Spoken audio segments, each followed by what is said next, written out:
Welcome in.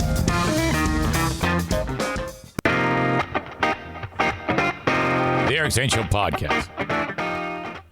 Okay, let me cut right to the chase.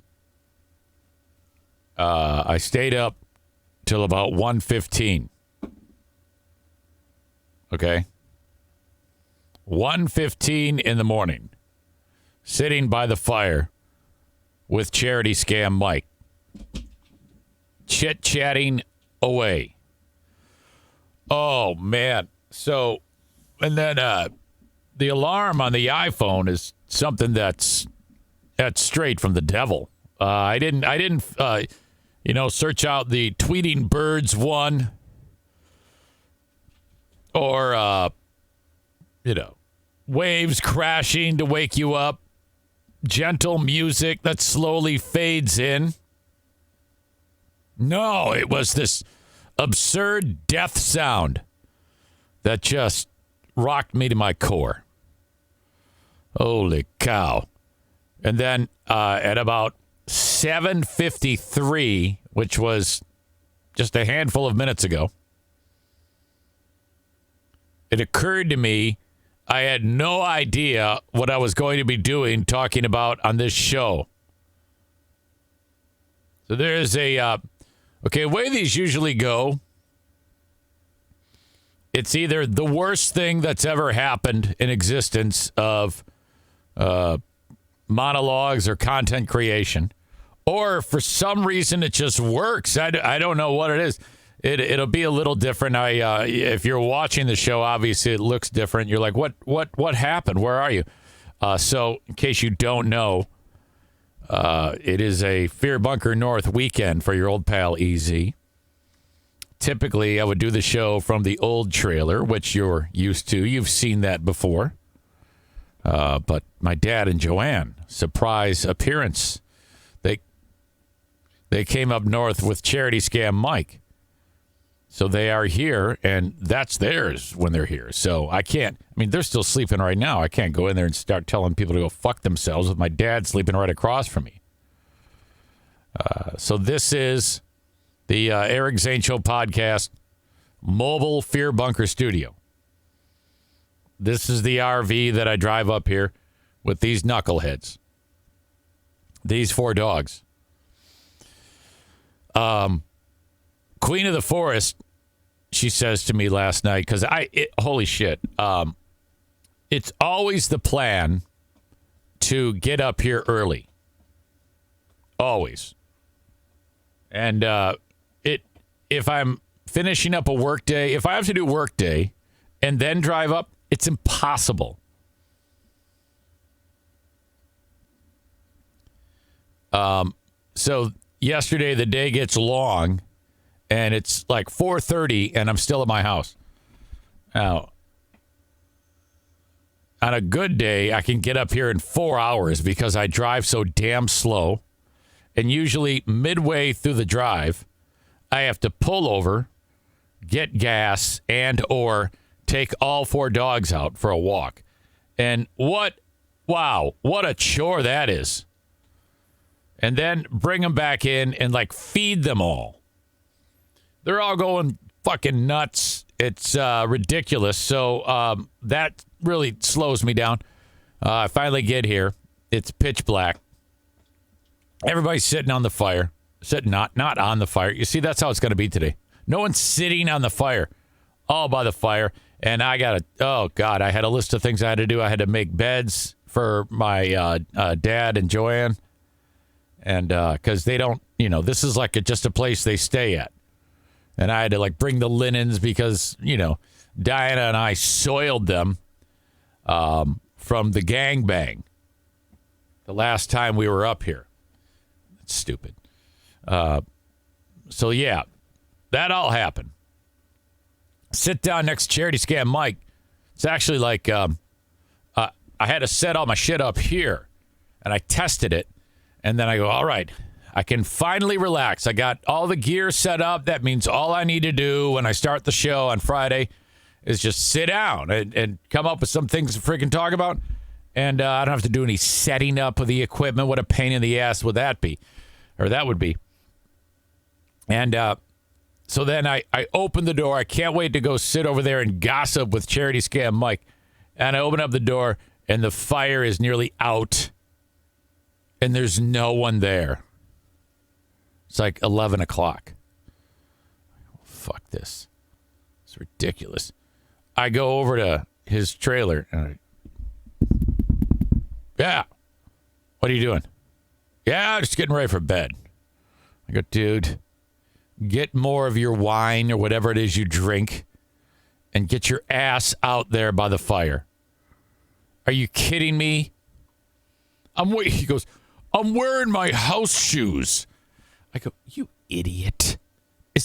Who cares? There's no one here to see you, for God's sake. Get out here. He comes out there, and we just started a chat. Oh, my God. I think Charity Scam Mike is my closest family member. Sure, you've got blood family, but I don't know, man. I just identify the most with him. So we had a hell of a time chatting each other up. I love that man. Really, really great. So there you go. As we start yet another broadcast day. No big deal, though. I mean, I would never sit here. I did feel like I was intoxicated, or hungover, I should say, when I woke up. Because, God knows how many sleep cycles I actually got. And, of course, every, short interval, I had to go to the boys' room, as you know. Which, by the way, I might have mentioned this, but I scheduled a visit with a urologist. And when my primary care physician sent the referral over to me, Byers, he goes, okay, yeah, call these people and make an appointment with this urologist because you're having all these problems. Okay, great. He wrote on the notes something that he hadn't said to me. Suspected possible blockage. Wow. So that's got me a little concerned. I'm not sure what that could possibly be. Ryan is really wanting to know what's up, EZ. The fraudulent fatties is a thing which I don't have how to sign up for. I don't know anything about that. I mean, I know about it, but I need because Tim K said, hey, how do I sign up for fraudulent fatties? And I'm like, well, I'm not really sure. I'm not even signed up. So that's just a Facebook group for people who would like to sign up, and then the other members of the group hold them accountable. So if by some chance one of the fatties wakes up and says, I think I'm going to start the day by eating some chocolate and then wash it down with some good diet food, a Jimmy Dean sausage sandwich. We can say, no, you asshole. What are you doing? You're being a disgusting pig. Knock it off. It's motivation through shame. And that can really, I mean, my God. If I had in front of me right now, like a couple of fucking Hostess Twinkies or whatever, I mean, that would be just, I would not want to do that because I feel like, the people in the group, I'd be like, when misery loves company, one of those things. But Ryan, right away, I see you weren't snacking like a fatty at that fire, were you? Because I think Ryan is a fraudulent fatty too, part of the group. And then he asks again, Big Fraud, what did you do sitting at that fire? Did you eat like a fatty? No, I didn't eat. I didn't have one snack. Yesterday was a great day. Smoothie Fest went down. And then in the later stages of the day, actually when I was driving up here, I got hungry. And I had a sandwich, which consisted of 2 pieces of white bread. There's your carbs, plenty of protein with turkey and a piece of Swiss on it, a little mayo, a little mustard, and then a small bowl full of chips. Not perfect, but also not absurd at all. And so no sweets, none of that bullshit, not a thing. I did not close the fitness ring, though. That was kind of a bummer. I had hoped to get up here early enough and then be able to take a walk once I got up here. I wasn't that far off, though. I got through 339 move calories of the goal of 420. 12,436 steps, 5.43 miles. So, no, I didn't close it. But I would say that considering the travel, that was a success. The key for me on this move ring goal is when the free podcast ends to walk, to just get done. Don't worry about the boring arts and crafts that you have to do, and then just go walk.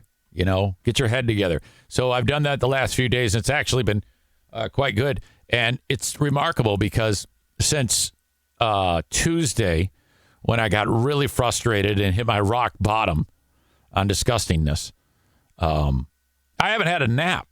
Remember, I was taking those monster naps every day after the free podcast?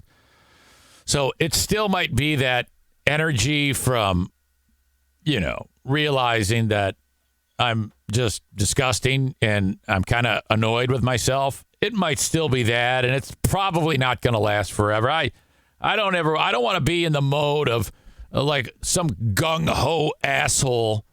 I've done that before, but I'm such a piece of shit that I think it'd be better off just not worrying about any of that and just trying to be normal today and not be a disgusting slob.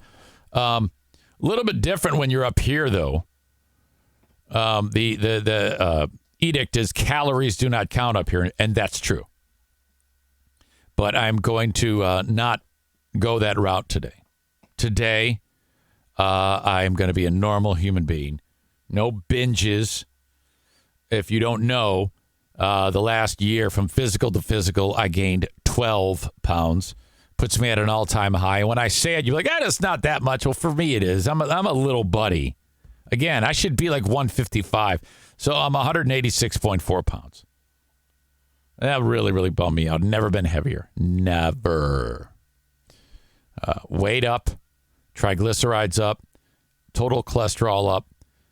Good cholesterol down. Bad cholesterol up. Record levels across the board. Unbelievable performance. Gigantic, bold step closer to death. My doc, Byers, is such a shit kicker. He'll take your numbers that I just told you about, the actual numbers, and he'll go, okay, so look at this. And he spells it out for me. He goes, based on statistics from forever, your risk of sudden death from heart attack is now right here. And that is, I'm just giving you a random number. That is 65% higher than 5 years ago. And I'm like, oh, fuck. I'm not even worried about, I'm to a point now where it's like, I'm more concerned about my heart exploding than I am having a fat gut. Forget the fat fucking gut. I got to live. I don't want to die. I think our king fat ass, though, our leader in this, has to be Kenny right now. I'll give Kenny some credit. He's burned through 30 calories despite having a back that's completely destroyed. Stephen Hawking right now, if he were alive, would be a better athlete than Kenny. His back is so jacked. And I know we always, my back. Yeah, his back's fucked up. But, and I don't know why that is. I mean, Kenny's a big boy. And let's be honest here. You lug around that much weight, your body is going to tell you one way or another, it's time to stop being that big. And, we could sit here till we're blue in the face and say, come on, you can do it, Kenny. But he's got a bigger megaphone. His back. I don't think anybody can prove it, but if Kenny wasn't in the scooter fat range, he probably would not have this issue right now. And I believe that the day is coming where that's all going to be gone. There was that guy, Carlos Orozco, who I haven't talked to in forever, out of, I think, Flint, Michigan, or Saginaw, Michigan, who dropped 400. Okay. Now, you're not there yet. You don't have to drop 400. Okay? You're not like over 600 pounds. But, okay, if you documented this, if you had documented this from beginning to end, had the foresight to do that, you could write a book. You'd be in like People magazine, disgusting fuckhead turns life around, now getting tons of pussy and ripped, is what I wish the article would say. So maybe you should go back in time and start to chronicle this, start writing it down. Kenny says spine is all out of whack. Bones have extra bone growth. Did you know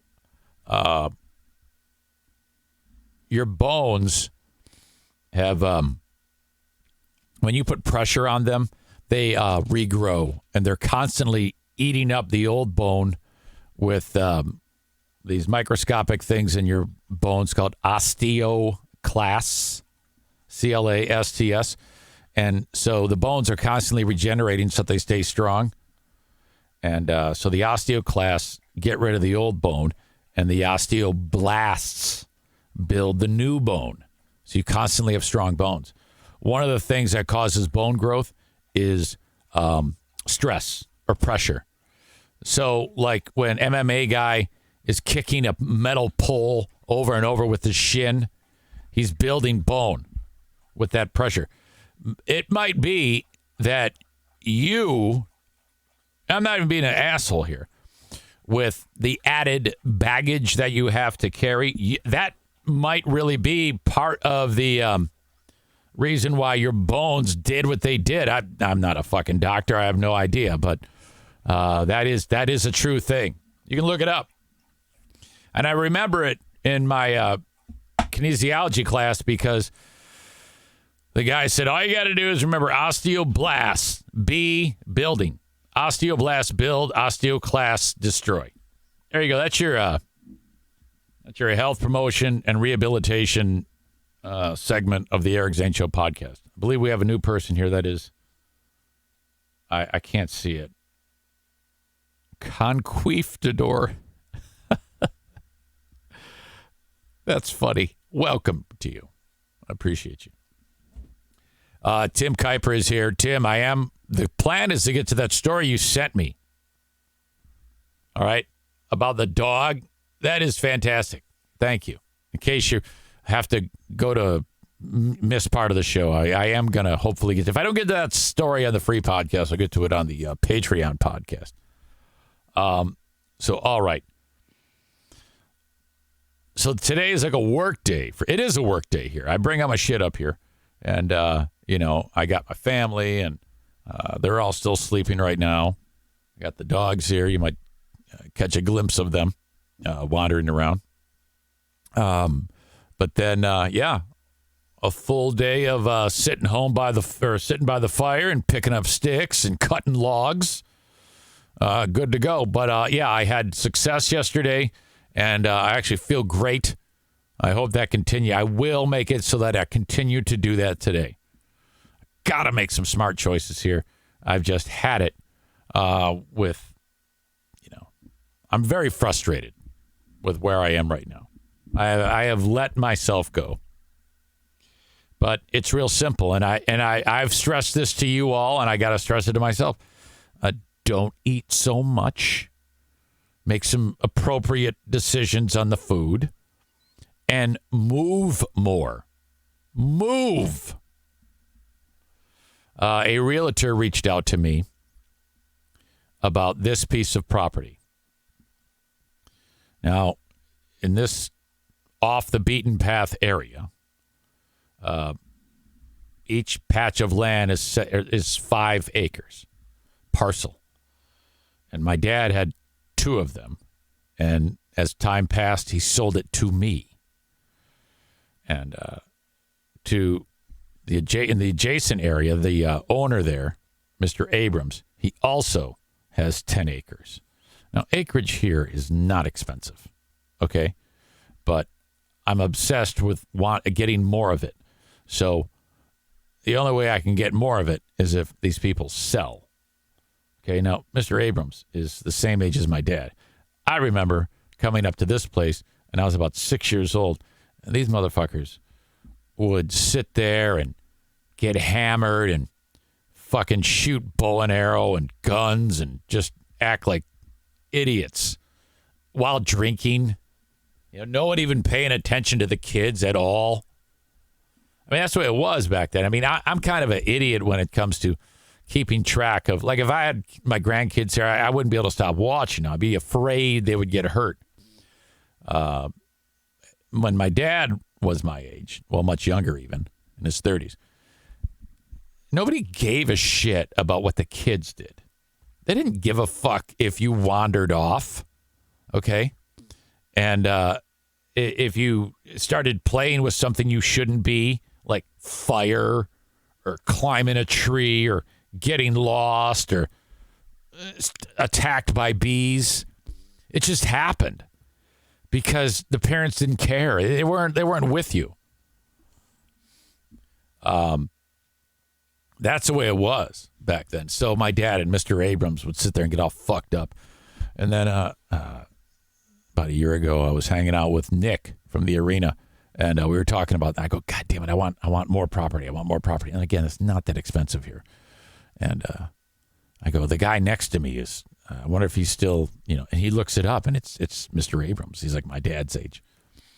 So I go, fuck, I gotta reach that guy. Maybe he wants to sell his place. And he's got kids my age. I think they use it for hunting. So, that would be 20 acres. I'm well on my way to having Oliver Anthony level piece of land. Side note, everybody sent me this is a tangent, the Joe Rogan interviews Oliver Anthony. And Rogan fucking sucks. Okay, I'm just going to say that. He gets this guy on, and it's a 2.5 hour conversation. He might salvage it later. I don't know. But Rogan, all anybody wants to hear about with Oliver Anthony is about him. No one really knows anything about the guy. You got a great opportunity for extended time to talk with him about what's going on and just give me more background. I that's all I want is background about Oliver Anthony. For the first 30 minutes of that fucking interview, and that's where I stopped. I couldn't take it anymore. Rogan does all the talking. And it's typical. It just kind of bouncing around from weirdo topic to weirdo topic. They're laughing and having a good time, but they're not discussing anything that's actually interesting. Nothing. Kuiper says that was a great interview. Well, I can only assume then it got better. Either that or I'm just more critical than you are. The first 30 minutes sucked. I'm actually bouncing ahead, and it's all Rogan talking. Oliver Anthony doesn't even fucking talk.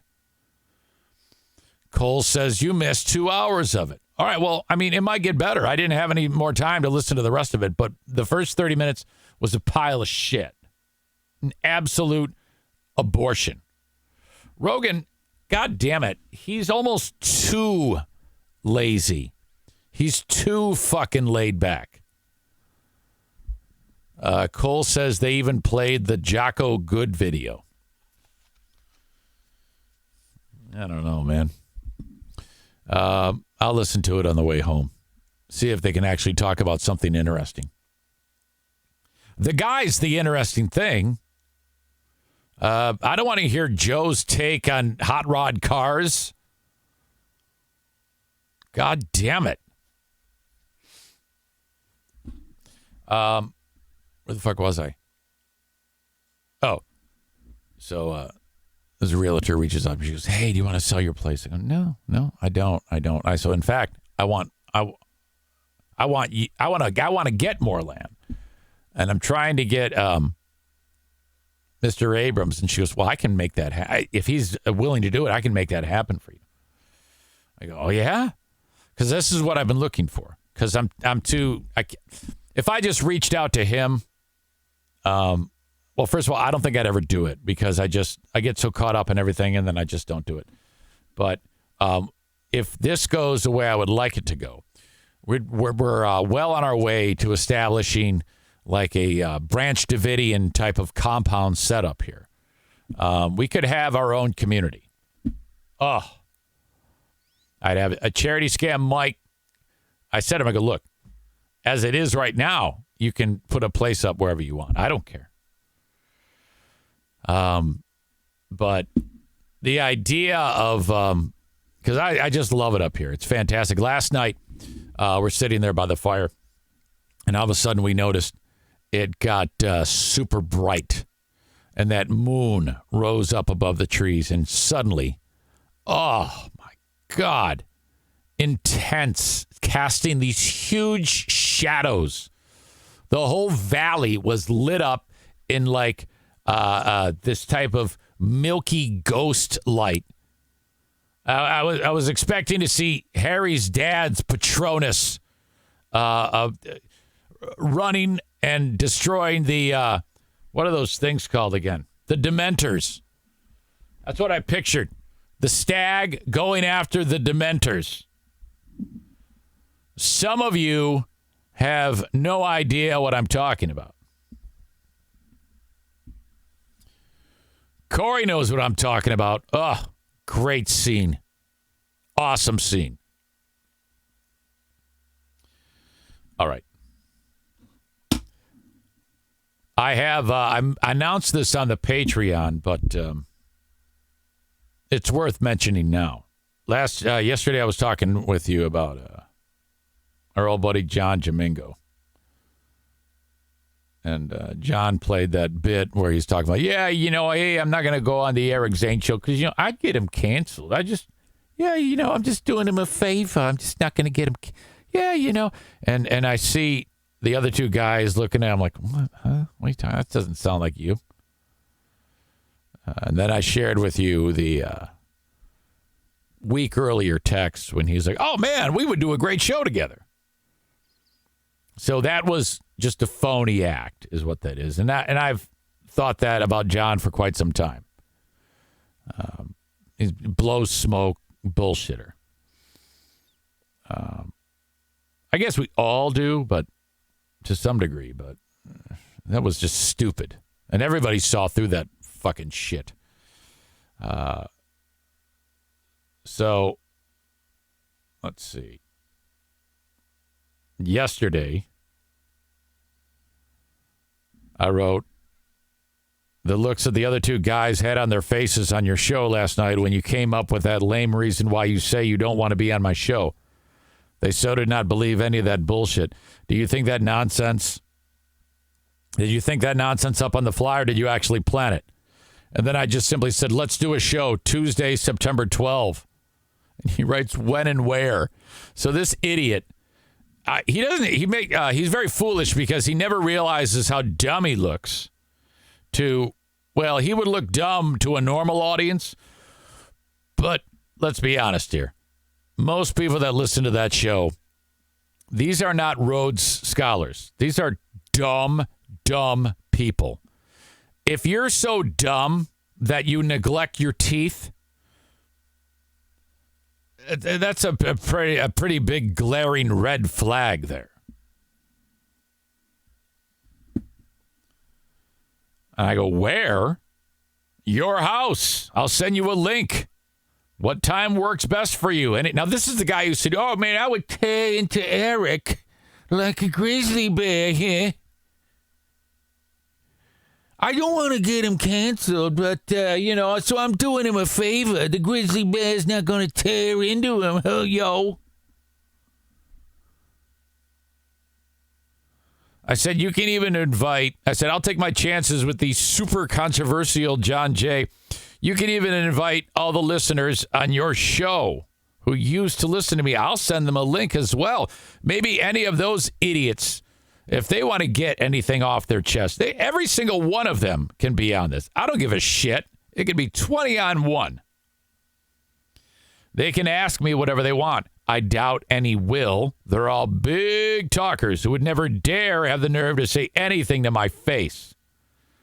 I said, and if you want,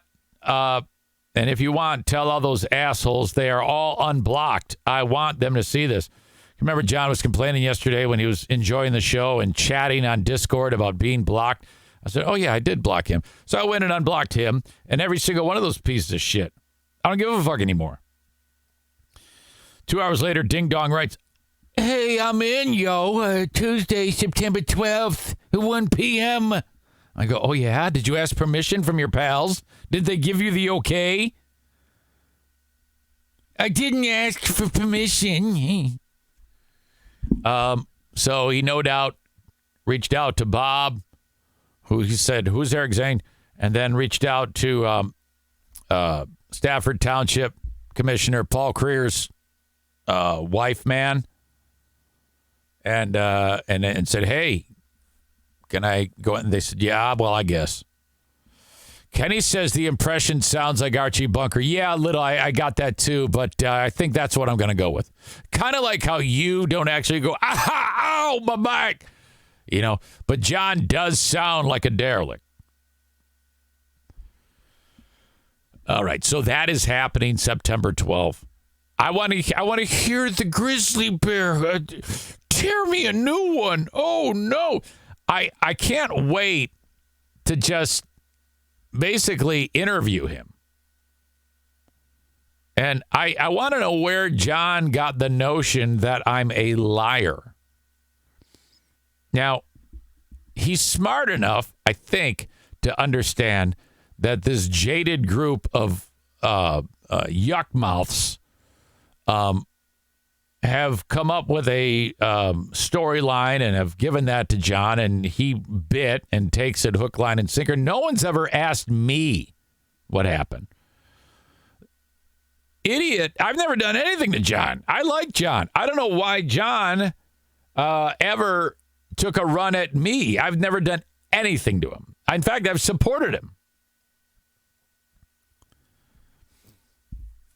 Corey says probably just what Bimbo Kate told him. Oh, Kate's a fucking psycho. This all goes back to Dean. That toucher. Holy shit. All right, so I cannot wait to get into that. September 12th, 1 p.m. It's going to be excellent, okay? Now, I'm not just to get him on there and yell at him and call him a fat fuck or anything like that. I actually want to talk to the guy. I think John is interesting to some degree. I know very little about him. When I'm actually paying attention to his show, when he gets riled up, I find that to be entertaining. Anything he talks about in the world or politics, it's not nearly as entertaining. And it's, I don't know. It's an echo chamber in there. Which I guess some people might say that my show is also an echo chamber, but I mean, not exactly. There's plenty of people who listen to my show who, don't think like I do about things in the world. I met a new transgender friend yesterday. This is unbelievable. I'm going to keep names out of this. Eventually, it might weed its way into the show, but this is unbelievable.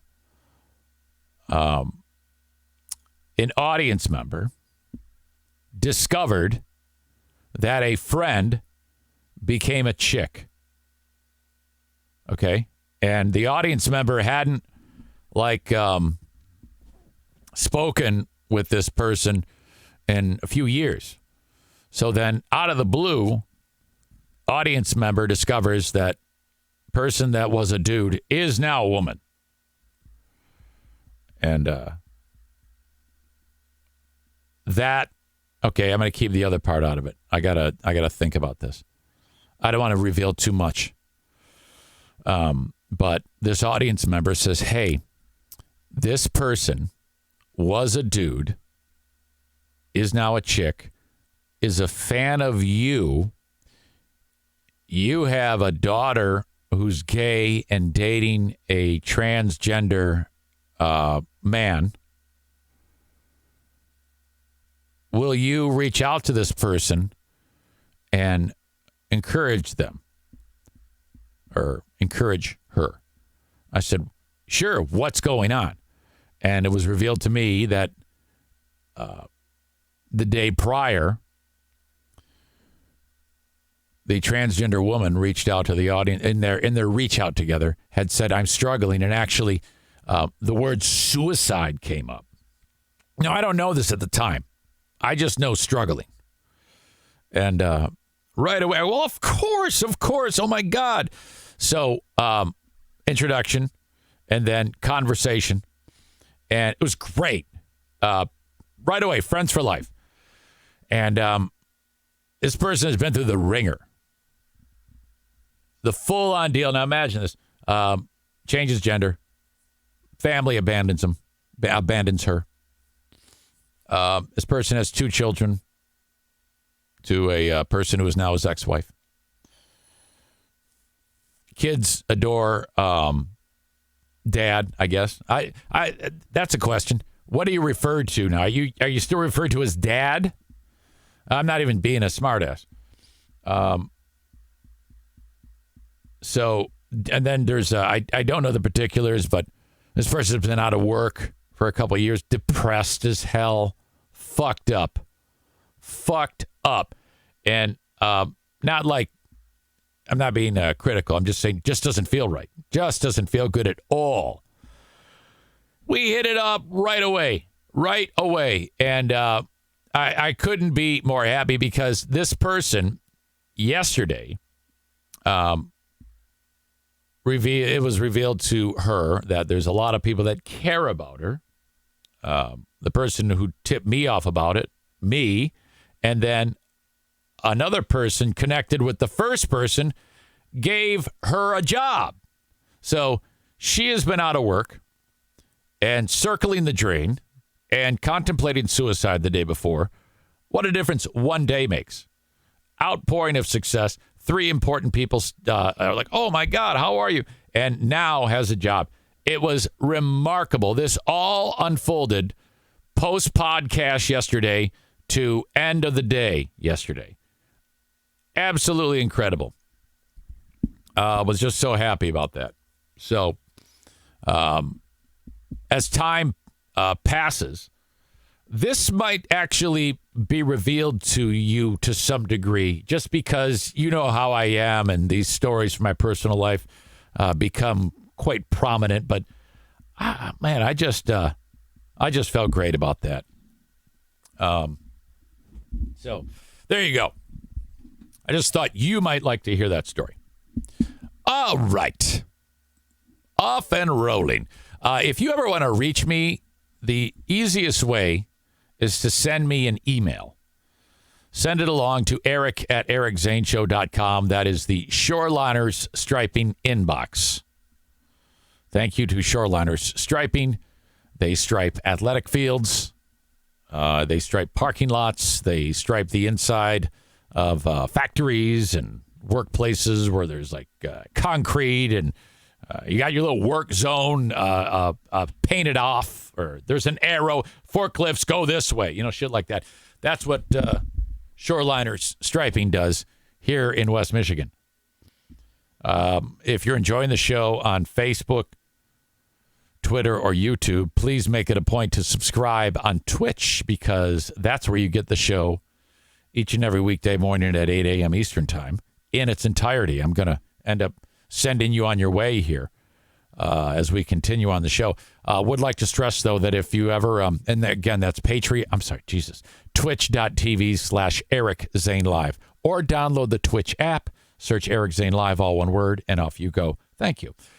The audio podcast of this is free on wherever you listen to shows. Eric Zane Show Podcast. And you'll find it. Just type my name, and there it is. Subscribe, rate, and review. That's very nice. There are some other things, too, that I like to mention. First of all, Facebook.com/Eric Zane fan page, X or Twitter @Eric Zane Show, and my YouTube channel. And then the Patreon. Oh, my God, the Patreon.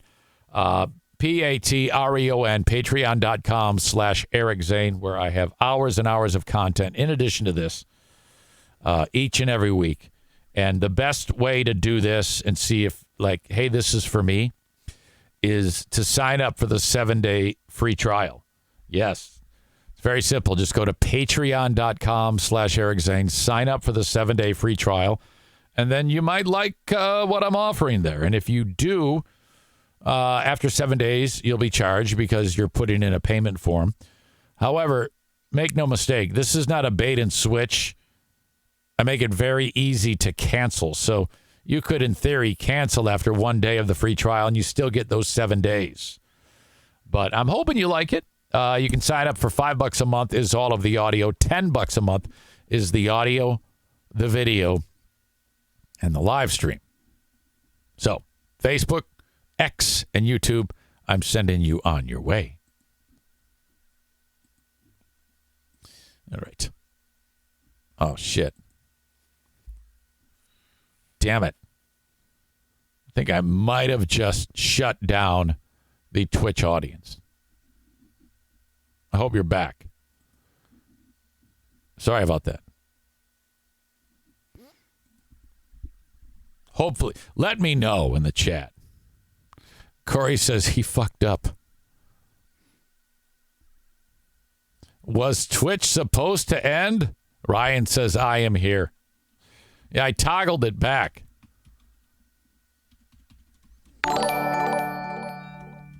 Sorry about that. Hit refresh.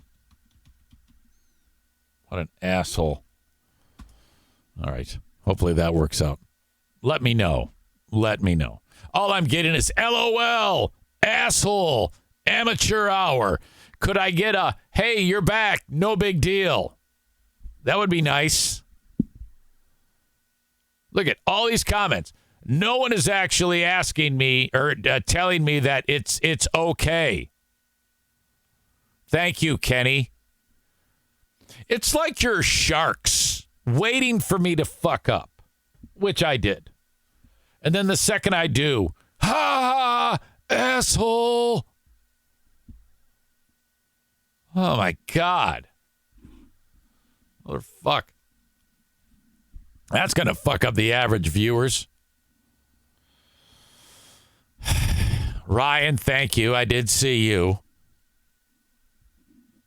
My God. Kenny says we learned from the best. Yeah, that's true. That is true. All right. Open and live stream of the show brought to you by Frank Fuss, My Policy Shop Insurance. Frank is back. He took a few months off. Now, I want to make this for new audience members. This is what you need to be aware of. First of all, this is Frank. Look at him. He's super serious and fantastic. If you're a person or you know a person who's getting close to retirement age, they're going to be signed up for Medicare. Don't do this on your own. When it comes to Medicare, Social Security, the only person who you want to talk to is Frank Fuss. Also, if you're not getting ready to retire and not an old bastard, get your health insurance through Frank Fuss. I do this. Self-employed, and you want to have insurance for your family or whatever, like I am, don't go to healthcare.gov on your own. Reach out to Frank at mypolicyshop.com. When you do this, he takes care of everything with that is insurance related for you. And you don't raise a finger. And the best part, it's free. Period. Frank does not make money. You do not give Frank money. All right? Every insurance company under the sun does give him money because he does all of the heavy lifting to get you in the right policy. Okay? Like with Medicare, government subsidized health care, which you pay into your whole life. It better be damn good. It is, but you can screw that up. There's some choices that you have to make sure that you get the most coverage. Frank takes care of that. Who wants to sit there and read all these stupid long forms and pull their hair out? Screw that. Reach out to Frank today. mypolicyshop.com. Now, whether it's Michigan residents or Florida residents turning 65, he can help you. But if you're outside of those states, Frank can still help you because he has a network of people who he can point you out to and introduce you to. Trust me, it all starts at mypolicyshop.com, whether it's healthcare for your family through the healthcare.gov, or it's through Medicare and Social Security, your retirement, all these things. Frank can help you. My life changed when I met this man because year one of the podcast, I did it myself. Wow. That was blunder-filled and a catastrophe. A lot of headaches. I was introduced to Frank from Alan at Blue Frost IT, and the rest is history. I can't say enough about him. So when you go to this website, mypolicyshop.com, it says click here to get started. That's it. There's a spot there that says, how did you hear about me? My name is there. Make sure you tell him through the website or voice it to him that Eric Zane is wonderful. And, oh, my God, Frank, it's such a good thing that you marketed with Eric Zane because he's the greatest thing ever. Frank is also a pretty great personality, on par with, like, Rick and Kyle. So I said, Frank, you got to be on the show with me. And besides, his name's Frank Jude Fuss. What a great name. My Policy Shop Insurance. All right. Kenny says, so Frank Fuss takes away all the fuss. Yeah, sure. Low-hanging fruit there, but yeah, I get it. Young Adam Schwab says, fun fact, I actually referred someone to Frank a few weeks ago. Thank you, Adam. When you do that, make sure that you say, hey, so I got this guy, but convince that person because that's still mine. I mean, you referred them, but I got you on board, so I still get credit. So if you do pass someone along Frank's name, say, hey, I know you don't know this guy, but tell him you heard about it on Eric Zane. You will help me. Okay? Because Frank's a real ball buster. All right, I got this many referrals from your audience. You're going to have to pick up your game. And I'm like, dude, what the fuck? Anyway. Kyle says, yay, Frank is back. My insurance is coming up for renewal. Gonzalez, 1969, says, I did refer Irvines to some GR family. Thank you. With Frank Fuss, there's no muss. Nick says, I called Frank a while back about contractors insurance. Oh, yeah.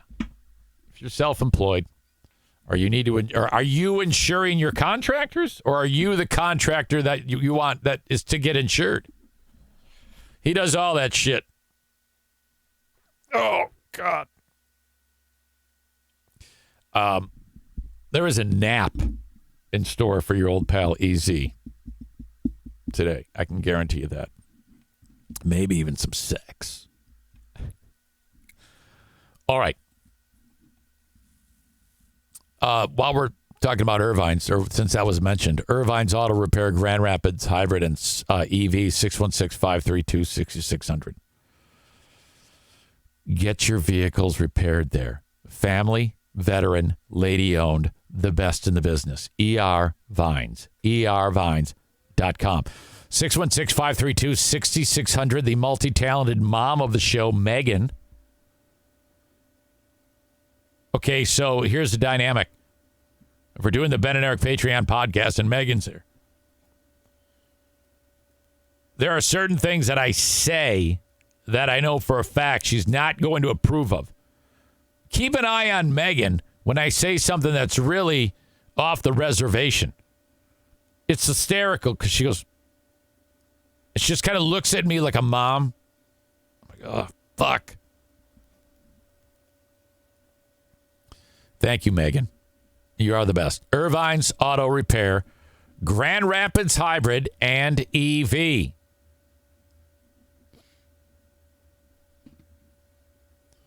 Nap by the fire pit. Oh, hell no. In the bed, here in the mobile Fear Bunker studio.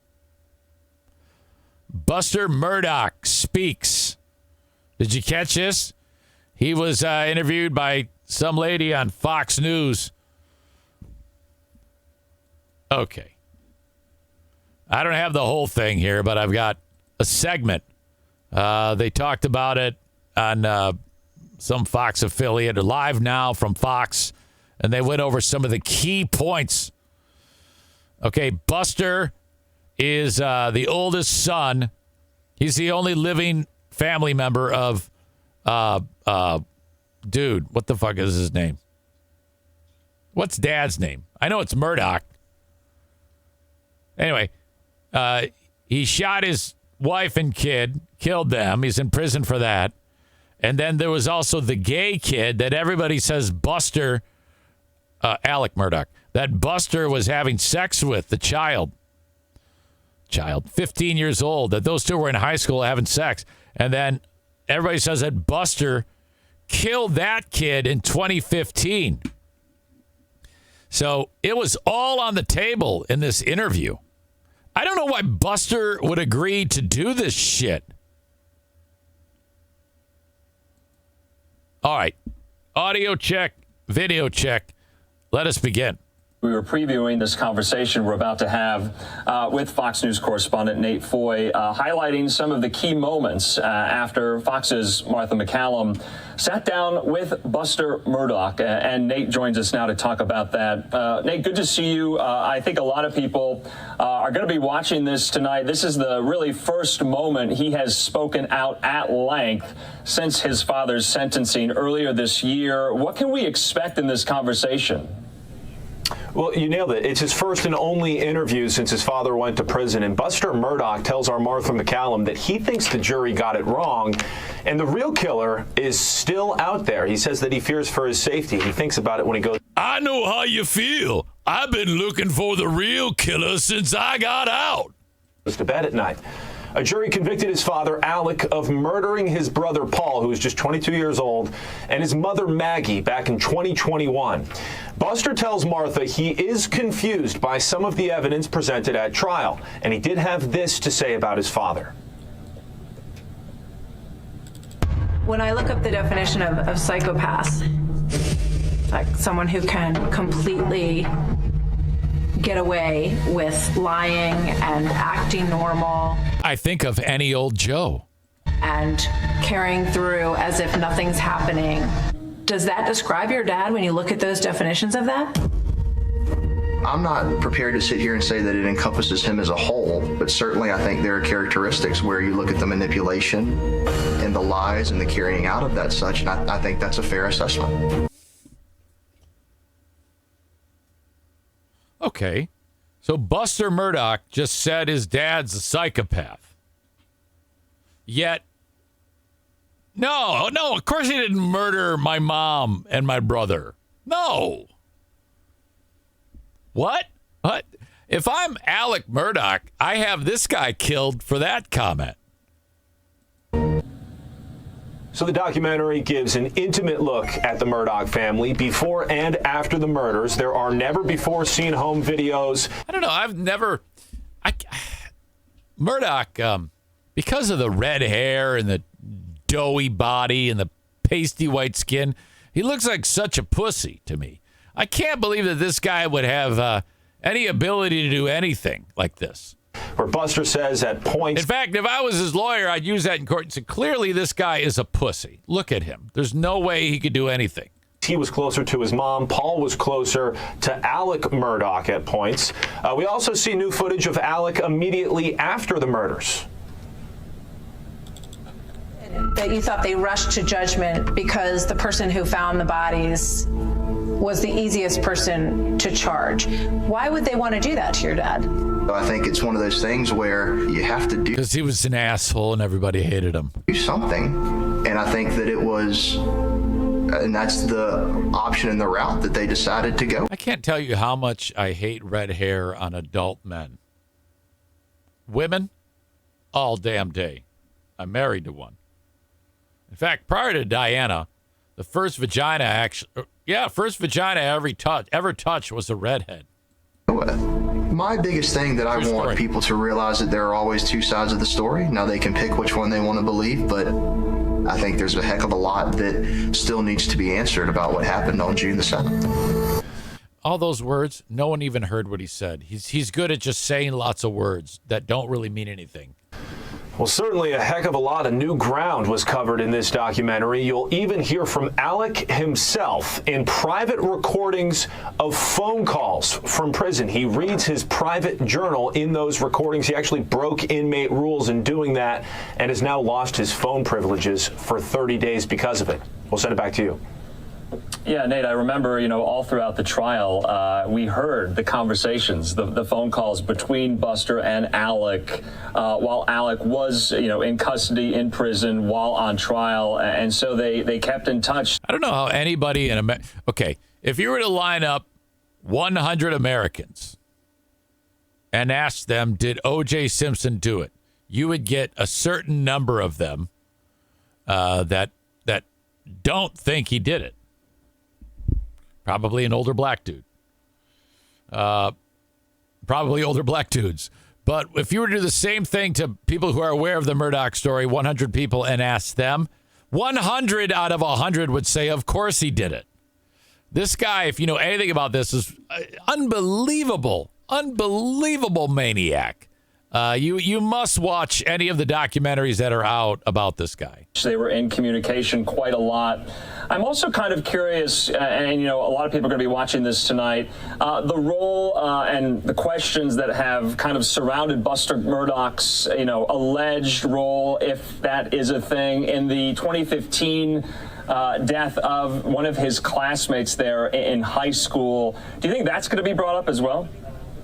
I can tell you that it is brought up. You're talking about the death of his 19-year-old classmate, where Buster was also accused of having intimate relations with that male classmate. He denies that and denies having anything to do with his murder. This documentary certainly, as I said, covers a lot of ground. You really see an intimate look at the family through those home videos, and Martha covers everything that you would want to know from Buster, but not only Buster, other people that knew the family, as well as behind-the-scenes footage during the trial. She speaks with the legal team that was representing Alec Murdaugh. So it is certainly a must-watch. I'm personally one episode in. I got two more, but I personally it's a series. It's very well done. All right. As always, Nate Foy, we do appreciate all of your reporting, and definitely... All right, that's excellent. I'm looking forward to that. Ladies and gentlemen, John Jamingo is in the house. Holy cow. The prodigal son returns. Let's see. I wonder if I can invite you in on guest star. I don't think I can. I'm not good at it. It says add guest. I wonder if that would work. Guest star. Yeah, I don't want to do that right now. Maybe down the road. I'm just not good at it. John says hello to Maury. First, John says the Boomer Bunker already did this story. So, what? Somebody went into John's show, one of you, and just to fuck with them when I was talking about whatever, because they were talking about whatever, and I guess I had mentioned it was the Mitch McConnell thing, and someone says, "Yeah, hey, Zane already talked about this." It's ridiculous. Trying to piss him off. I don't think it did. But that's part of the whole dynamic between us. I can't wait to see the big grizzly bear in action. He talks to his pal Maureen there.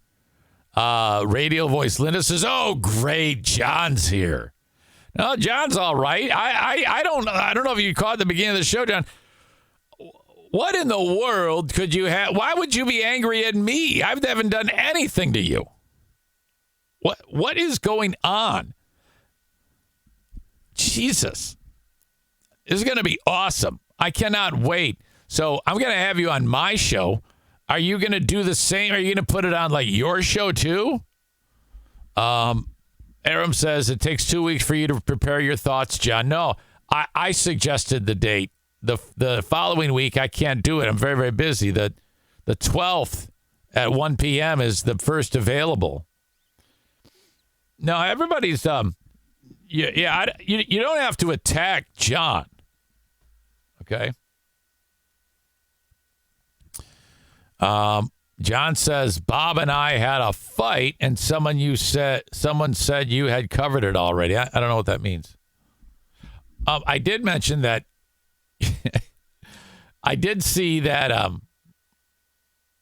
you guys did get in a fight, and I noticed that the former Zaniacs were screaming at you to stop and do this and quit being mean. That's them sinking their claws into you. They think that they are like people who can dictate the content, and that's absolutely how it went with me. Man, I'm telling you, over time, they're going to turn on you. Maybe not. I don't know. But, Jesus. So anyway, what the hell were you mad at? I didn't do that. This has been months now. You've been like, I'm defending these. You calling me a bully? You don't even know what happened. You've gotten one half of the story, John, from these idiots. You've not heard me. We haven't spoken. What kind of I know you call yourselves underinformed or whatever it is, but John, you could have reached out to me and said, hey, what the fuck is going on with these people? You just took their word for it. Come on, John. You got more sense than that. All right. And all you've done is make excuses for these people. Bob and I were fighting. Someone said you covered it already. It was funny. Yeah, I don't know. It all gets lost in my brain. Poor Bob. Bob actually he said nice things about me. He didn't want you to pick on my daughter, which you did not. And that's nice. Whatever. If you did, you did. I put her on the podcast. I don't give a shit. You are a bully. I'm not a bully. What are you talking about? That is not true at all. And we'll talk about this on the 12th. But bullies are people who, like, if I went ahead and just for no particular reason decided to destroy people who've done nothing to me, the only people that I respond to are people who I treat poorly, are people who treat me poorly. And then John says, I see you bully Kenny and Amanda. Okay, well, I think you need to ask Kenny and Amanda. You need to run it by Kenny and Amanda.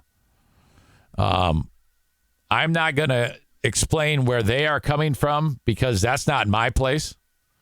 But you need to ask them. about being bullied. Can't speak to that. I could understand why you think that because of my tone and the things I say.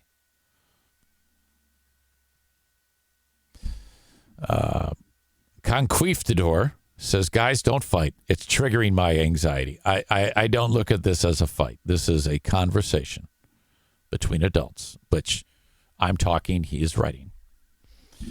So anyway, even if I was a bully, which I'm not, how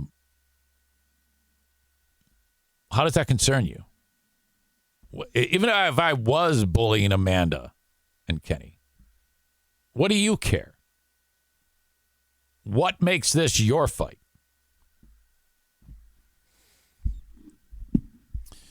Aram says you are a bully. No, I can't speak to that. Maybe that's what the Zaniacs, the former Zaniacs, were upset about when you were beating up Bob the other day. Now, if that's the case, I think that would be a little bit of, if I was a bully, which I'm not, if I was, that would be pot calling the kettle black. I could just say, well, you would know. But whatever. We'll save it. I'm looking forward to it. This is a great opportunity to, get up some attention, draw the interest of our conversation that we're going to have. Conquistador is new and says, what's a Zaniac? Well, let me give you the very abridged version of this.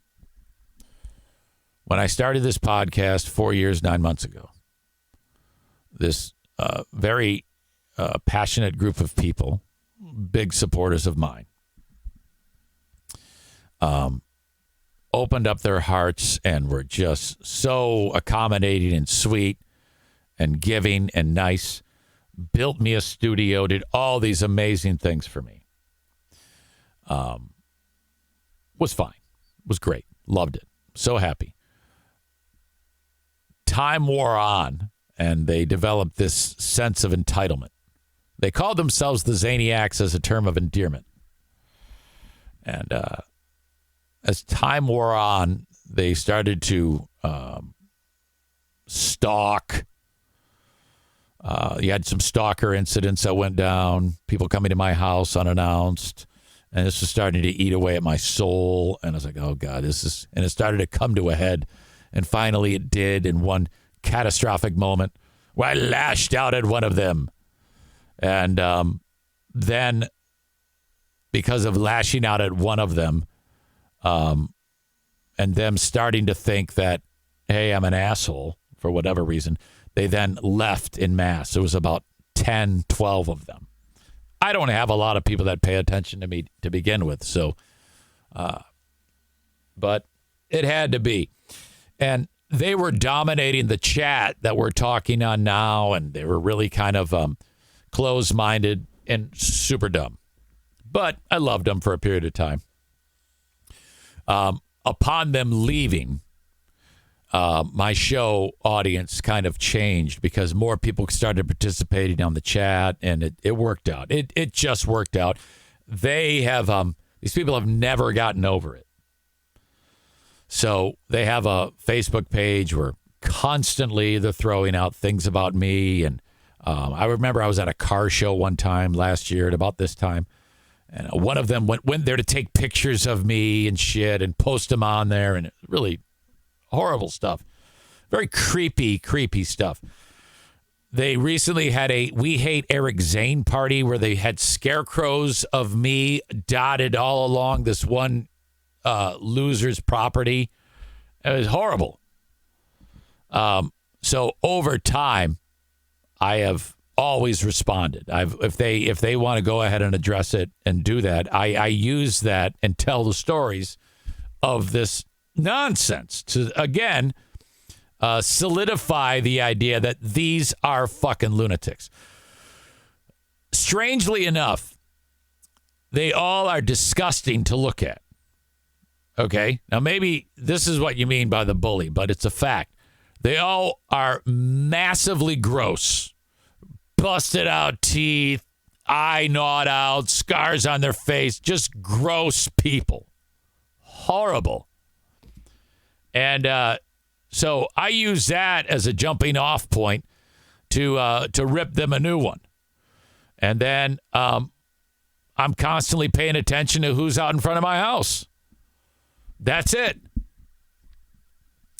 PSN Bleach says, show got much better after they were gone. Radio Voice Linda says, the show and the chat change for the much, much better. Wenji says they are the pure definition of mongrel. Corey says 100% they were a cancer. Mike Q in Western Mass says the cast of Tiger King, worse.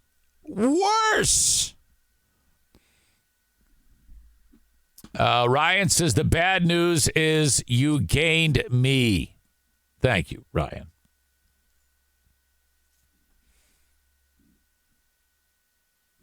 All right. That, in a nutshell, is the story. And, in fact, there was a Facebook page called Zaniacs United. And if you were to look at it back then, it was all full, like, anti-gay memes and anti-transgender memes and racist memes and just horrible, bigoted stuff that I really don't want my name associated with. But at the time, I was kind of like, boy, but this is my audience. What do I do? I don't have anything else. I have to depend on these people, but my wagon is hitched to them. So it actually worked out because now I don't have to deal with that. You know, who wants to be around that? And that continues over there. They changed the name of the Facebook page to Castaways United, which is hilarious because the idiot Andrea, who put the page together, she wanted to say cast-offs, like, hey, we were cast off by the Eric Zane Show, but she's so dumb that she named it Castaways United, which Castaway is like SS Minnow, like Gilligan and Skipper. But she doesn't know that because she's super dumb. So that's where that came from. So that group of people is still there. And that's it. That's basically it. If there's anything else, I'll fill you in over time. But, yeah. So I beat the shit out of them because they beat the shit out of me. I mean, that's how it goes. That's how fights work. And then this Jamingo character, some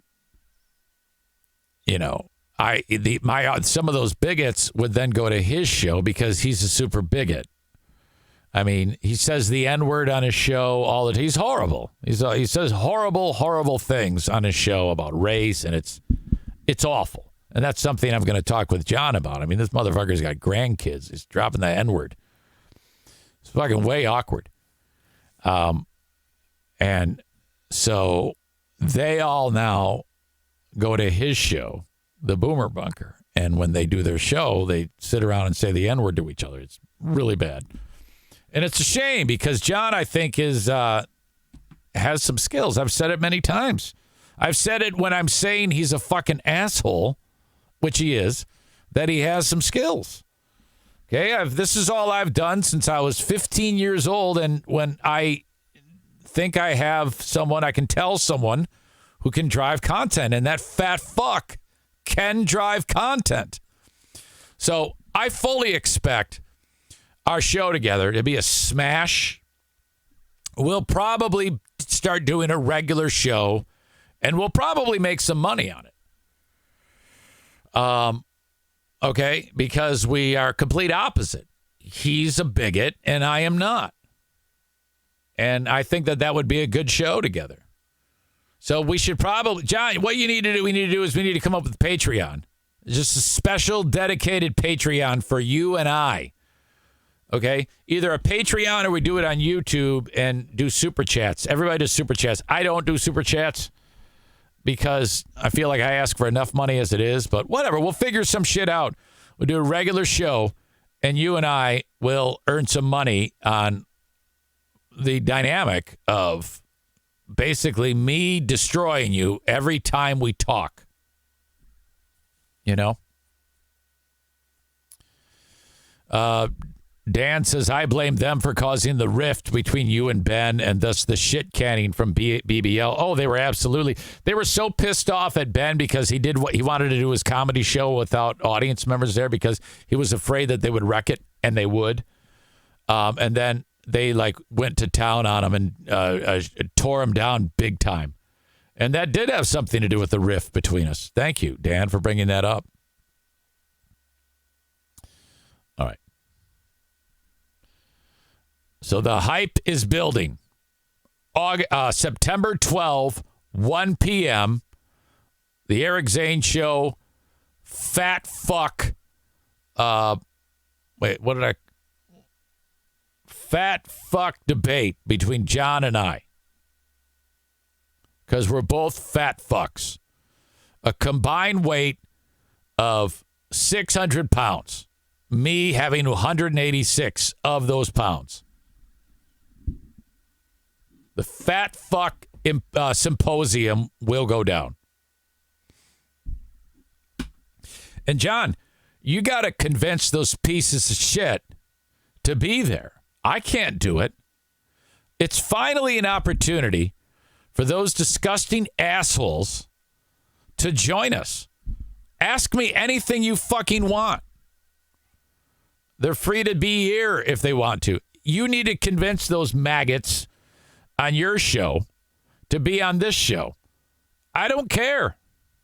That's fine. They won't because they're gutless. These are gutless people. Okay? Just because you did a favor for Zane and his show doesn't mean they get ownership of the show. That was 100% my argument. All right. Hey, Conquistador was brand new. I really appreciate it. It says, you're not fat. Well, guess what? I'm going to show you something horrible. You ready? Look at this. Look at that. Dudes, it gathers on their midsection. That's a spare tire. Wow.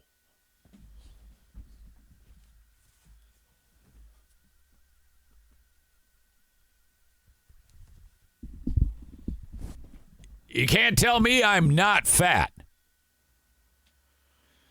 But you know what? I'm a little less fat today than I was yesterday.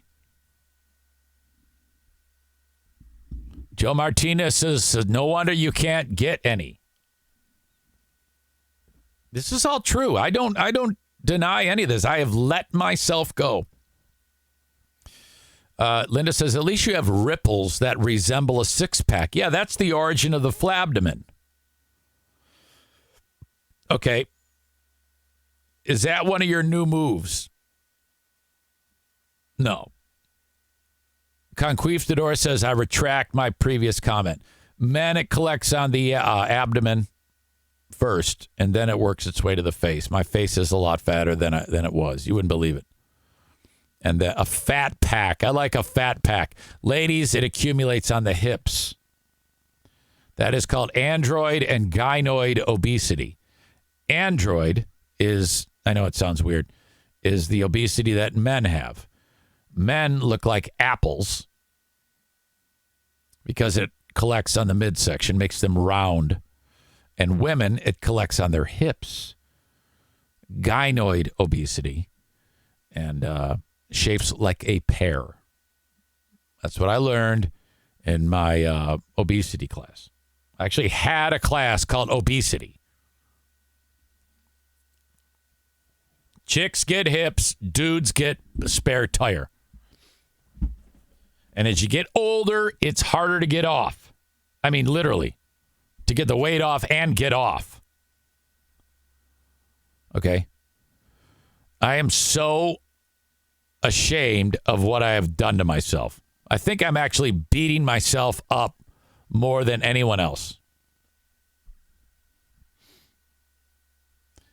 Wengie says you're overweight when your fingers get fatter. Yep. Jimmy with the line of the day, my fat is a swollen liver. Oh, how you doing, buddy? Call me anytime. All right. I think I'm going to go potty and get another cup of coffee. Ryan says, I'm also very mad at myself, Eric. You're not alone. I used to be a sex stud. Yeah, you will be. Because right now, you're a fraudulent fatty. And today, we're going to get through this together, fatties. We're going to make good decisions. We're going to avoid sweets and sugar and shit like that. We're going to eat sensibly. If you do eat some carbs, eat some protein with it so we don't have spikes in our blood sugar. That's bad on our bodies. Okay? That's what we're going to do today. And we're going to move. We're going to go for a few walks. We're going to take some short walks throughout the day. Half hour, 15 minutes, whatever the fuck. Get that shit done. Move more. Eat less. That's it. Be less gross.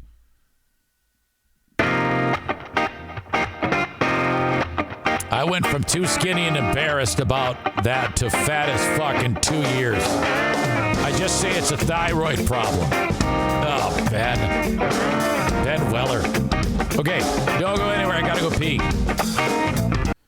Ding Dong Ryan writes, yesterday was amazing. I took Meathead's advice and avoided eating anything until I was hungry. So I had no breakfast and no lunch, just a nice small dinner. That's a horrible decision. That's not good. You definitely want to eat. You know better than that. You can figure that out. I'm not going to tell you what to do, but you got to eat. Come on now. According to the scale, I've somehow lost 0.8 pounds, but maybe that was all fecal matter. I don't know. By the way, if you're not taking Metamucil before you go to bed, if you're over 40, you're making a mistake.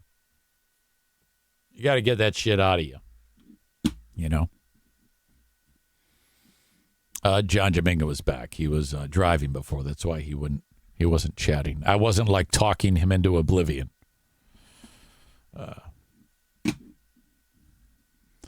Ryan says they say fasting works. Who knows? Yeah, I don't know, man. I'm not going that route. I'm just going to eat what I'm supposed to eat sensibly and move more. That's it. In the back of my head, I feel like I can start running again at some point. All right. This is the adorable dog story. You know what? Let me take care of this first, and then I'll do this adorable dog story. Thank you to Joe Martinez from A&E Heating and Cooling. If you are in the West Michigan area with your furnace and your AC, you have a guy. It's Joe, 616-516-8579. You should see him twice a year, at least. Hopefully nothing more, just to tune up your AC and tune up your furnace. 616-516-8579 for Joe Martinez at A&E Heating and Cooling. He's the absolute best. Whether it's just tuning up those important pieces of equipment or getting a brand new furnace or AC, he will help you out. Go ahead and get a couple other estimates from some other guys in town. I don't give a shit who it is. Just make sure Joe is last. If he doesn't beat them on the price, he does a great job of explaining what you're getting with those other guys. That, okay, well, yes, but, you know, and seriously, more often than not, Joe will beat the competition. Dare I say always, but that's up to him to say. 616-516-8579. Absolutely spectacular. He services my furnace and my AC, and I've never been happier. And you'll see the A&E Heating and Cooling logo now inside of Van Andel Arena because he's marketing with the Grand Rapids Griffins. Great job. Yeah, you got to get past that Protect thing. There's another heating and cooling company that does something there. A&E is horning in on the action, as they should. And you know what's great about that? Is because now that he has a sign there, and I can point it out from the PA booth. So he knows the right guy when it comes to, because if it's just there, hanging there, that's great. People are going to see it. But now the PA announcer is going to mention it because I've got the mic. Thank you to the Mario Flores Lakeshore team of Van Dyke Mortgage as well. 231-332-6505. If you need a mortgage, call Mario anywhere in the United States. If you want to get some money out of your home, maybe use that cash for fixing up the place or going on a trip or paying off a high-interest credit card bill, you can take care of that too. So whether it's your first mortgage or your 10th, the NMLS number is 3035. You reach out to the Mario Flores Lakeshore team of Van Dyke Mortgage, 231-332-6505. For future Mrs. Shoreliners writes, cutting the hours you consume calories is the key. 16-hour fast was crazy helpful. I got out of it but going to start again Monday. God, a 16-hour fast? I've heard 12. 16, is that really? That's a lot. Yeah, I guess I think I do remember it that way. Nikki says, my biggest problem, I work overnights and I sleep roughly 3 hours a day. I boredom eat and hit the vending machines at work on and off all night.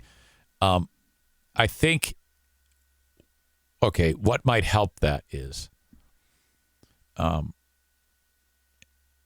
beginning the habit, it takes 30 days of constantly thinking about the next bite you're going to have and literally eating for functionality. So let's say you plan and bring to work with you, or you have a supply of various things that are appropriate. Whatever, hard-boiled eggs, tuna, lean meats, vegetables, and you can't let that slip. You have to keep that steady amount and make sure it tastes good. And then plan around it. Plan your day of eating. Did you say you only get 3 hours of sleep a day? Okay, I think that's the first thing we need to work on there. Can you maybe break down that? I'm curious. I'm not even going to I wouldn't be a dick to you anyway. But some of you I would. But not you. Why? What's going on? Is it because you cannot sleep, or is it there's things consuming you that you can only sleep for 3 hours a day? Holy shit, that sounds frightening to me. Whoops, what the fuck am I doing?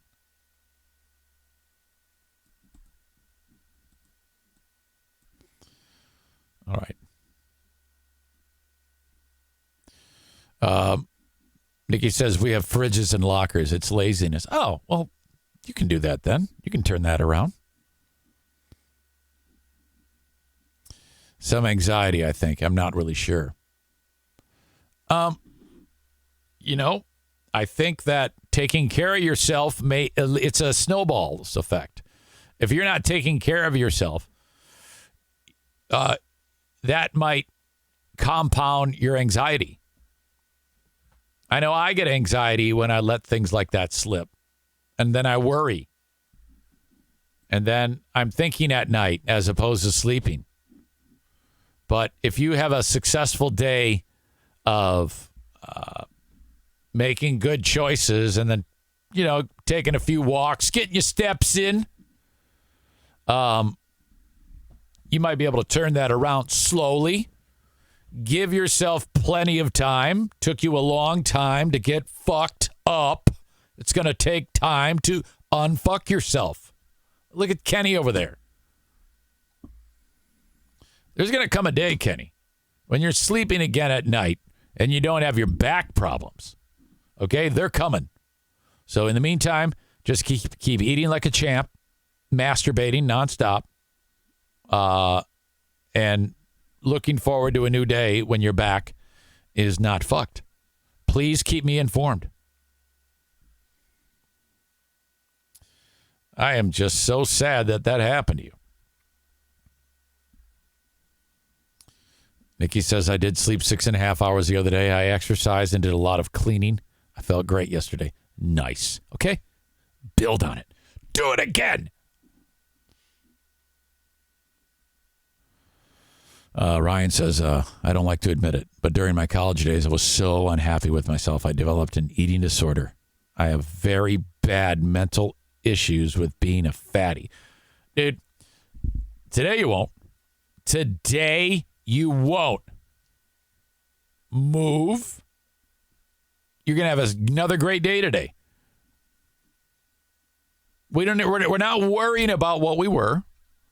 We're not worried about where we're going. We're just worried about today, you slobs.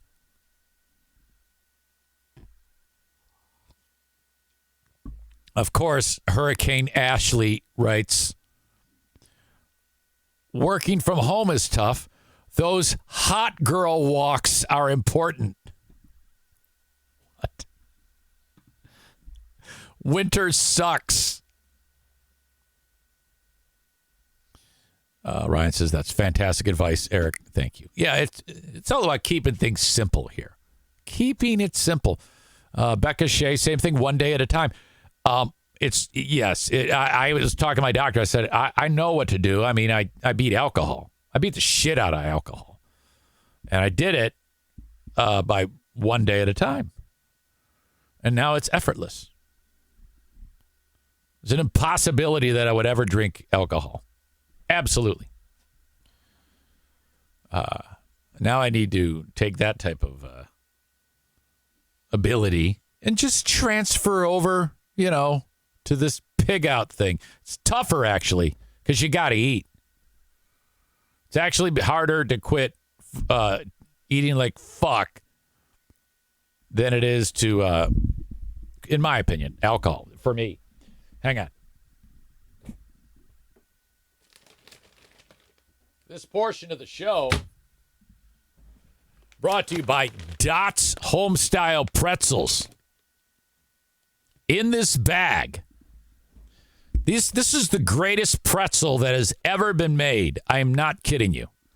You'll notice the bag's not open. No, actually it is open, but I didn't open it.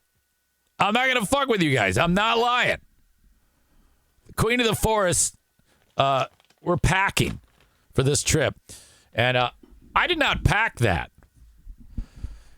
And she goes, oh, hey, I left those out for a reason. I go, what's up? And she goes, you got it. Those are snacks. We're bringing those snacks. That and the Kettle Crunch chips. I was like, fuck. So I'm like, yeah, of course. That does make my effort a little bit more difficult. And I probably will have some. That's the thing. I think we got somebody up. That's the thing. You gotta. I'm gonna have a handful at some point, maybe with a meal. But I got to do this smart.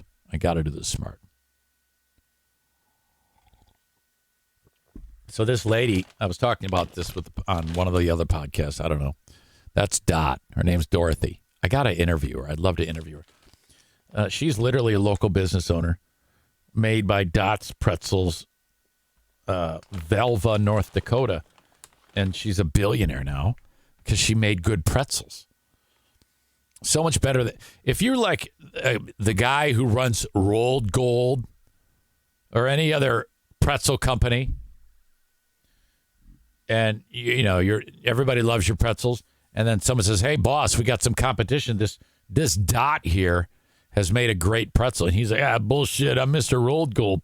And then, he tries one of Dot's. He's like, oh, no, we're fucked. She has taken what we made and made it 1 billion times better. My God. So the latest thing I'm doing at home is, because, again, we have 4 containers of ice cream, all the drumsticks, all the orange creamsicles, things I love, are there. And now, if it were me, I would just throw them all out. But I think I would get in big trouble if I did that. So what I'm doing is I'm slowly but surely throwing them out. Like on Monday, I threw out 1 container of ice cream. And then on Wednesday, I threw out a few of the drumsticks. So it's like over time. So she doesn't, like if I just went and threw all that shit out, the fucking freezer would be empty. All right. So I got to like, if I do it this way, she'll be like, she won't even notice, you know? Now, we are both doing separate things. We both would love to turn back the hands of time. I'm doing my thing. And a long time ago, I learned, don't make her do her thing. If she does it, great.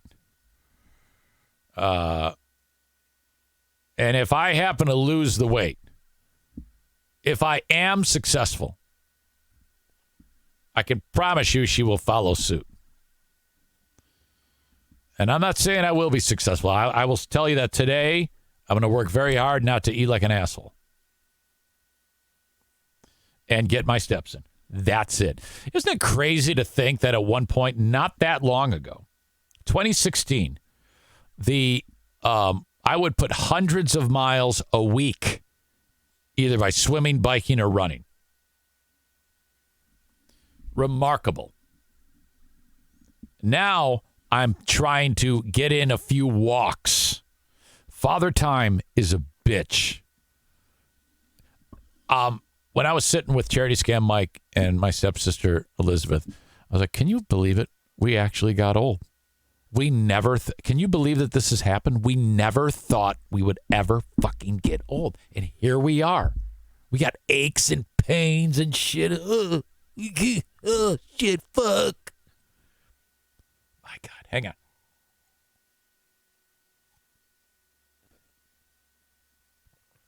I hear something outside. I don't know what it is. It's some type of like humming. And I don't know where it's coming from. All right. I hope I'm still connected. I'm getting the impression I might not be. Where the fuck is my phone? Now I'm all confused. All right. I have to tell you this story. But before I do that, I got to get my phone. Hang on. My dad is up. He's walking around out there. And I open the door. And he goes, hey. And he's got a handful of sticks. Now, if you've listened to me for any amount of time, I have talked to you about how I love to walk around here and pick up sticks. I got that from him. He's out there fucking picking up sticks. I apologize. I think I was lost on the chat or lost the stream. I have no idea. It has something to do with the internet here. It is not the best. So, by the way, I'm planning on doing a Monday show from here. But that is if we stay. If we stay till Monday. I think we will. If not, it'll be a normal show on Monday from the Fear Bunker studio back at home. Okay. I've been meaning to get to this story. This is fantastic. So the community of Bel Air, Michigan is north of here. It's around an area known as Traverse City, which is beautiful. There's a lady who works at the old folks home, senior care facility. She comes walking in to start the day, and there's a dog in the area you walk in. There's a couch there, and the dog's asleep on the couch. She's like, what the fuck? So they call animal control, and they come get the dog. And then a few days pass, and the same lady comes in, and the dog is there again. What the fuck is going on? Now, this is a facility where I guess there's someone always there, and you can the people who live there can come and go as they please. I guess it's like an old folks' home with like Wally. He lives in an apartment with assistants, is what it is. It's not like everybody is infirmed and like that. So you can actually get in and out when you want. So if you walk up to the automatic doors, they will open. And that's what the dog's doing. So that's happened twice. And then another few days passes, and the dog is there again. I know this sounds like a joke, but it's not. It was an article in the Detroit Free Press. Well, what was happening was there's an animal shelter near there. And the dog climbed a 10-foot, I'm not kidding, a 10-foot chain link fence. Sometimes dogs have that ability to do that.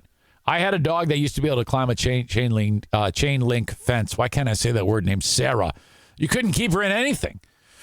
This dog climbed out of the animal shelter, and then they're not sure how the dog got over the privacy fence. There's a privacy fence there too, and a 6-foot privacy fence, crossed a busy road, wandered over to the old folks' home, and went in the lobby.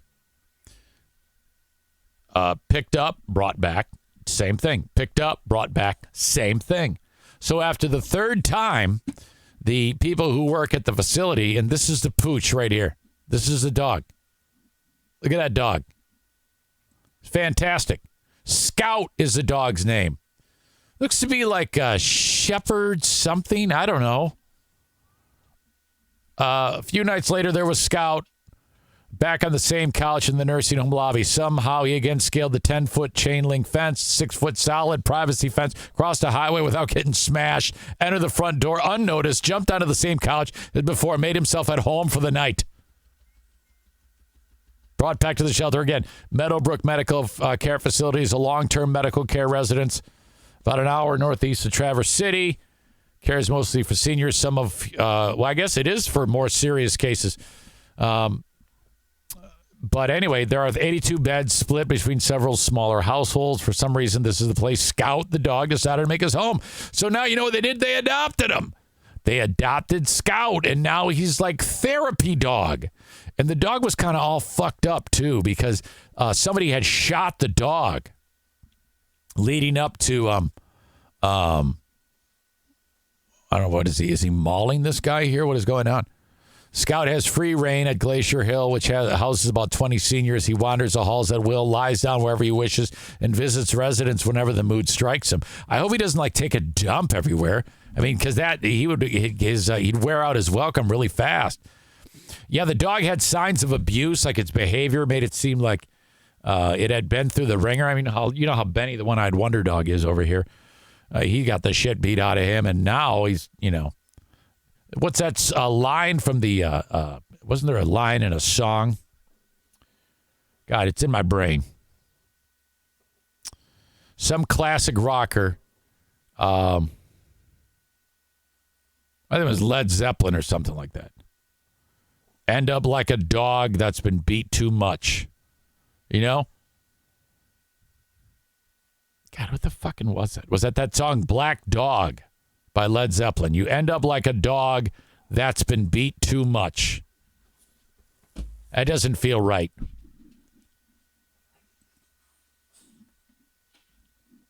It's Springsteen, for God's sake. I remember now. He learned how to get into the residents' rooms by jumping up and using his paw to pull down on door handles. And he knows which residents keep dog biscuits in their walkers to give to him.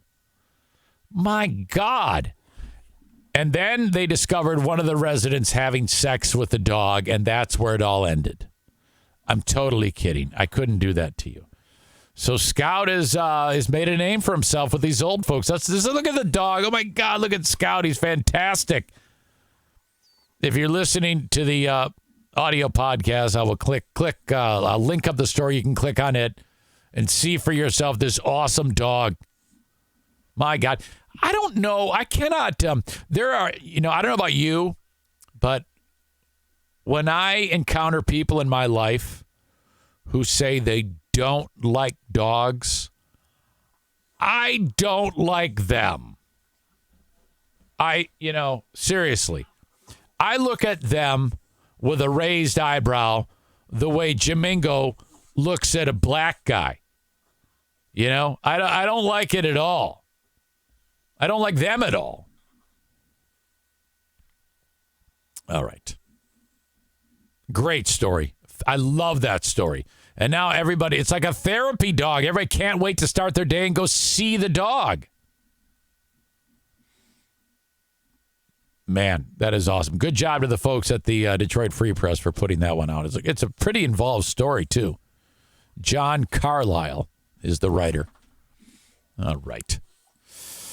Okay. Thank you to King's Room Barbershop. Kingsroom.net. You can find everything out about them. They've got 3 locations. Northland Drive. You've got Caledonia and 821 36th Street next to the Costume Room. Thank you, King's Room Barbershop. Get your hair cut by them. If you're the type of dude, hey, knock it off, that goes to Jude's, Lady Jane's, or Sport Clips. Yeah, I know. You might have someone who you know there who does your hair. Just do me this favor. Try King's Room Barbershop just once. Specifics on their locations, kingsroom.net. If you're a guy, spend your money at King's Room Barbershop. Great local business. Andy and Colleen Skyver are awesome. I love them so much. When you go to King's Room Barbershop, mention your old pal EZ. Kingsroom.net. All walk-ins, no scheduling. Just walk in. Most you'll wait is 15 minutes to get your hair cut. Kingsroom.net. Darla. No. Thank you to Blue Frost IT, online at bluefrostit.com. If your business is in need of any tech upgrades, and you might, by the way, Windows 10 is leaving. Do the upgrade right. Reach out to Berlin. Reach out to Blue Frost. Berlin's next. Reach out to Blue Frost IT. 616-200-8550. I'm fucking this up. 616-200-8550 for Blue Frost IT. The managed IT service provider for this podcast. Thank you so much to them. Also, shout out to Berlin Raceway racing this weekend. 2 weeks left in the schedule. BerlinRaceway.com for tickets. $14 a pop, 15 and under free, parking free. Bring a cooler with all your goodies. No glass, no alcohol. BerlinRaceway.com. I will be there next weekend for the honorary Cole Lutz race. Sit with me and Cole Lutz at Berlin Raceway. And then finally, TC Paintball. Love them so much. TCPaintballGR.com. Typically on Fridays, I do trigger time with Rick, but I have cell phone issues up here, so it is just not going to happen. But if you want to book an event at TC Paintball for your workplace team, friends in the neighborhood, kids, whatever it may be, bachelor party, bachelorette party, doesn't matter. TCPaintballGR.com. On today's Patreon, the Trump AI voice is running wild. Trump now, they're not sure what happened, but this TV station or TV network planned to have Trump call in.